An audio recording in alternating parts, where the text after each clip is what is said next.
What's the worst experience you had to go through because your parents forced you? My mother in the 1960s read magazines about natural living. She decided she tried to make her kids immune to poison ivy. To do that, she made us eat poison ivy sandwiches. No, just swallow it. My 5-year-old sister nearly died from her throat swelling shut. Hospital. Shots, IVs. The doctor was horrified that anyone could be that insane. My father was so angry he couldn't even speak to her. My sister and I are still allergic to poison ivy. My mom worried more about me having friends than I did. If I didn't have a playdate planned for the weekend, she made me call classmates I didn't get along with. 9 times out of 10, they said they were busy. Some even came up to me on Monday at school and asked, "Why the hell did you call me?" My grandmother burned up with cancer over one summer. By the end, it was in her lungs, bones, and brain. She was completely bald and looked like a skeleton wrapped in skin. She weighed 36 kilos. She was almost paralyzed with pain and couldn't move on her own. There was nothing left to do except give her painkillers. Because the cancer had hit her brain, she gradually lost the ability to communicate and would cry and scream like a newborn when she needed something. Sometimes she forgot who she was and where she was and just screamed incoherently from fear. My mom and aunts cared for her as best they could. My mom couldn't find anyone to watch me that summer, so I spent every day, morning to night, in the living room watching my grandmother die and turn into a shell of a person. Most of the time she didn't know who we were and, when she could talk, called me the one who won't shut up. I was there when she took her last breath at 2 a.m. and when the funeral home came to take her body. I was 7. I'd even say I'm traumatized by it. Every time I bring it up to my parents, they wave it off. It's one of the reasons I personally support physician-assisted death. I don't want my family to watch my end. That was the worst experience my family forced me through. Why did they make you stay in the living room the whole time? You were 7. Surely you could have been in your room doing normal kid stuff. It was my grandmother's house, not mine. The house was tiny, and there was nowhere to go besides the living room and kitchen. Hanging out in my grandparents' bedroom was out of the question. My mom sometimes tried to send me outside, but there were no kids, small village, and I wasn't allowed to wander because there was a highway nearby. I asked my mom many times why she couldn't find someone to watch me, a babysitter or a friend. She always shrugged and said, "You needed to be with family." I really didn't need to be there, at least not that involved. I have a panic-level fear of heights. I can barely stand on a chair to change a light bulb without shaking. When I was around 10, a friend invited me to Six Flags. It's a theme park that's basically all roller coasters. I refused at first, but her dad was taking us and insisted she'd bring a friend and wouldn't take no for an answer. Her parents were divorced, and her dad was ultra-rich, the kind who tries to buy his kids love. They rode for hours, and I guess he got tired of me not having fun. I never said anything. I just refused to go on rides. He literally dragged me into the line for some insane ride where your legs hang, and you flip upside down and all that. I tried to tell him I didn't want to, but he ignored me. At some point, I started crying. I was terrified. I kept saying, "I don't want to. Please don't make me." He didn't care. Luckily, a teen employee in an orange vest put me up to the height marker and said, "You have to be at least this tall," and decided I was too short. I was actually tall enough, but he saw I was panicking and saved me. He threatened to kick all 3 of us out if my friend's dad didn't leave me alone. My mom made me hang out with her friend's son,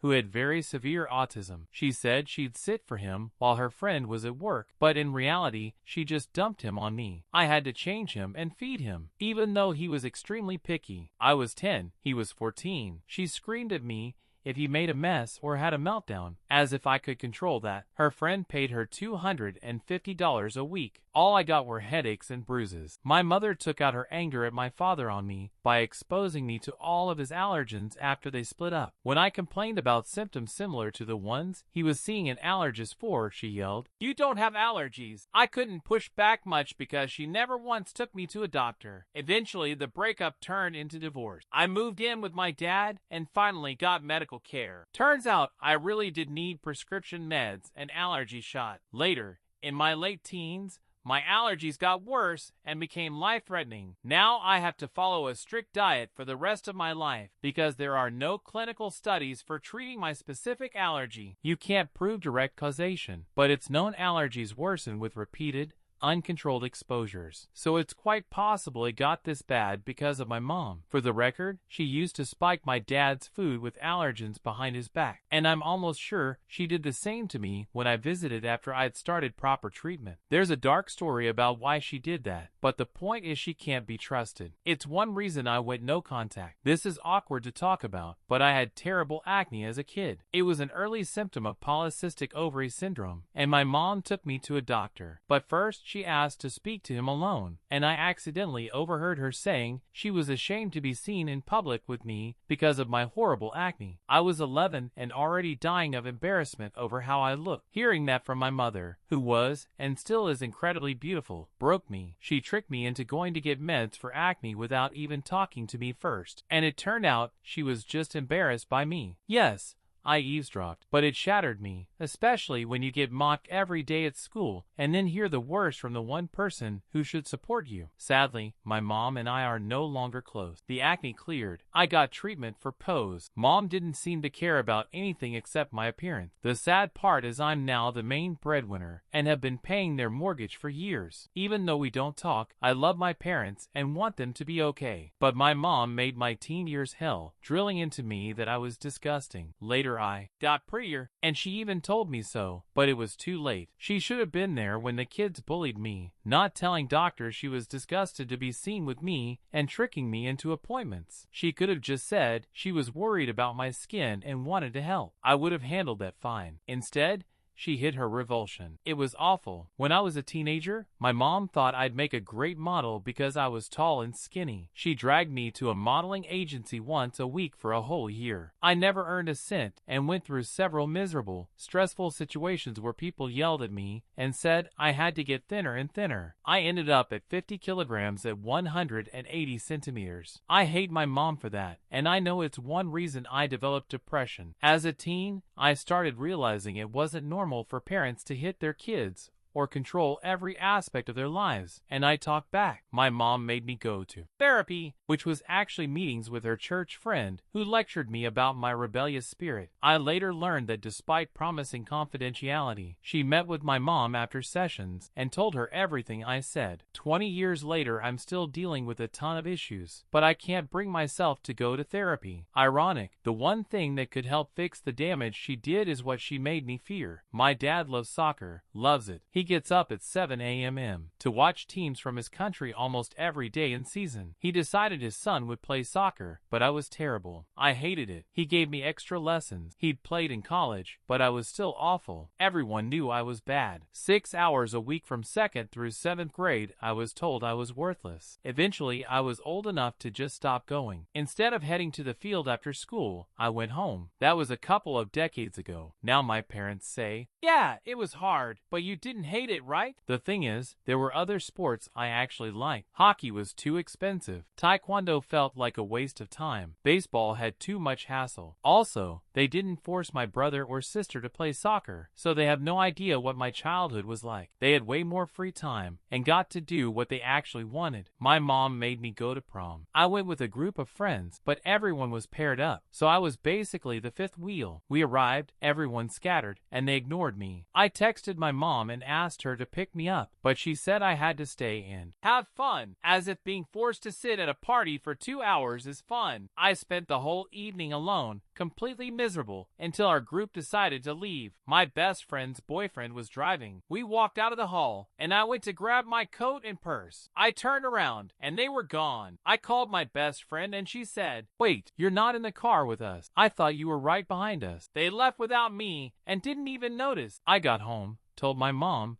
and she just said, "Well, that's a bummer." So yeah, prom is still one of the worst days of my life. When I was 8, my mother made me walk on a broken foot for over a week because she thought I was lying about the pain. When the doctor showed us the x-ray, she yelled at him and called him a liar. I wore braces twice, and it was pretty awful. My parents couldn't afford orthodontics until I was a teenager. As a kid, my mom would sit me in front of the TV and make me use a tongue depressor to push on my 2 front teeth from the inside because I had a crossbite. If you're thinking, that's incredibly stupid. She also taught as a dental assistant instructor at a university. Now she and her husband run their own practice. My mother made me race in a sailing regatta even though there was a storm warning. I was 9. The storm sank 2 yachts, and another was later found in a tree. I'd hoped for help from the rescue boats, but they only thought about themselves. I eventually made it to shore with a bent mast. They had to carry me off the beach. I was wiped out. Later it turned out my life jacket was defective. If I'd ended up in the water, I would have sunk like a rock. My uncle drowned in the sea in that same storm. Oh yeah, I've got personal trauma too. I nearly drowned in Greece. But nobody forced me. That was my own dumb choice. Going to an AA meeting with my dad. I was about 6, old enough to understand what was happening, but not allowed in the room. So I had to sit quietly by myself in a cold, dark hallway outside the meeting. No books, no toys.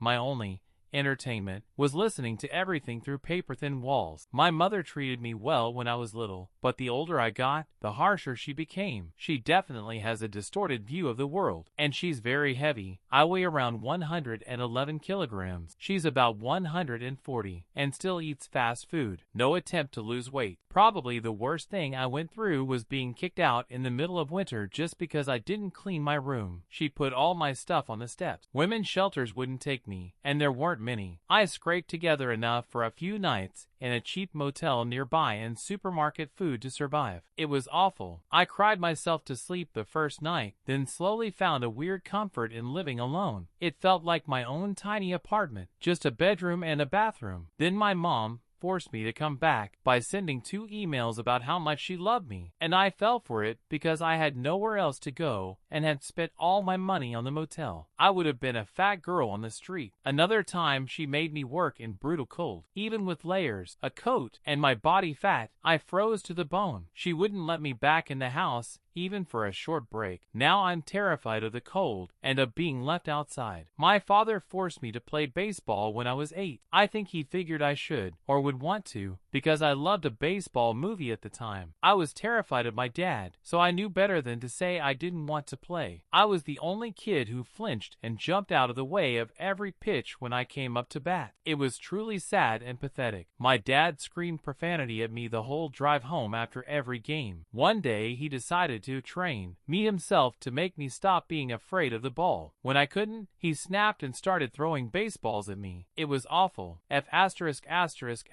You, Dad. I was looking forward to my 13th birthday. It fell on a Saturday. That morning, I woke up to learn that even though I was old enough to stay home alone, my parents were making me go to a college basketball game instead. Rivalry game. I tried to convince them to let me stay home, but couldn't, because the family has to spend at least one weekend day together. They knew I hated basketball. Like a typical teen, I didn't enjoy family time, but beyond that I hated spectator sports. And I hated that at these games my parents got blackout drunk, behaved horribly, and then drove me and my younger brother and sister home drunk. It was scary. The game itself would have been survivable if I hadn't also had a horrible, painful bacterial skin infection on my face that day, which I didn't know about yet. I'd rubbed the skin off my face with paper tissues from constant colds and sinus infections my parents thought I was faking. Doctors later said it was likely from a severe dust allergy. My parents barely noticed the infection, just tossed off. It's pimples or something. No one bothered taking me to a doctor. And even though I'd begged to stay home the week before, I was still forced to go to school every day with that crap on my face, where I was constantly teased. I started taping out my nose with bandages however I could, and at least the stupid kids left me alone. Only after a few days did someone finally take me to a doctor in Patago. On my birthday, the skin on my nose and cheeks was all crusted over and looked disgusting. For a deeply insecure 13-year-old, that was a catastrophe. Even before that I felt ugly. My ideal birthday would have been staying home alone and playing video games, totally doable. Instead, I spent about 5 hours sitting on the tile floor by the concession stands, listening to my iPod and covering my face with my hands. This wasn't the worst thing that ever happened to me. Worse was my mom going on benders 2 Christmases in a row in recent years. But that day stands out for its cruelty, maybe unintentional, but still born of ignorance and neglect. The worst thing my dad ever did to me was marry his second wife. She was a mega witch, just mean. She fought with my dad because I came over while I had lice. Nothing special, buy shampoo, and comb the kids' hair. But nope, she made me sit in the bathtub for hours with mayonnaise on my head. Disgusting. I was a chubby girl and still am. She took me shopping with her daughter, and I was so excited to get new clothes. We walked through the store, and I stopped in the girls' section. She practically dragged me by the collar to the boys' section to pick out boys' jeans because they don't make girls' clothes in your size. I was 11, wearing baggy boys' cargo jeans. My stepmother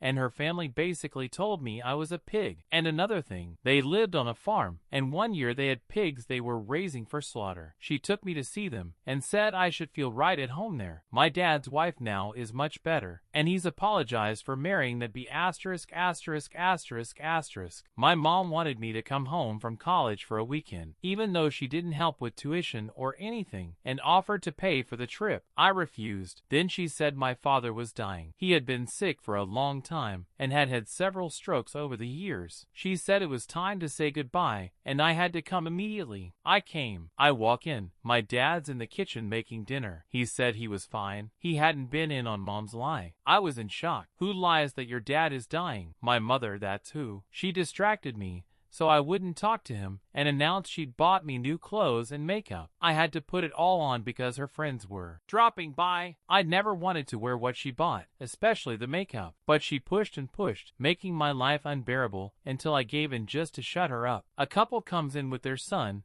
about my age. I'd barely paid him any attention. I don't remember him now. I'd been in a relationship for a couple of years and was in love. I spent the whole evening seething that she'd said my dad was dying just to drag me home. I couldn't call her out in front of guests. I withdrew, didn't care, had zero interest. Then the boy's parents said, "Well, you two should talk. Maybe you're a good match." And it all clicked. I started acting like the worst woman imaginable. No ambition, no hygiene, no sense of decency, and no desire to be anyone's wife. Plus a slut. They bolted and left fast. To this day my mom claimed she didn't set it up. It was her second attempt. The first went on for years. Since I was 16, she kept inviting over this guy she'd met at the hospital after one of Dad's strokes. Ironically, there'd been a medication mix-up there. He was 10 years older than me. His father had more than one wife. He turned out to be an abusive jerk. But hey, he was a doctor. What could go wrong? When I was in first grade, my grandma went to the hospital in the night. My parents went with her, and other grandparents watched me and my brothers. They were supposed to get us ready for school in the morning. My other grandma, stubborn by nature, helped us dress. She was convinced my boxer briefs were just shorts, even though I told her they were underwear. Long story short, she sent me to school in my underwear, even though it was winter, and we lived in Canada. Fun day. Well, that's all. I hope you enjoyed these stories. If you did,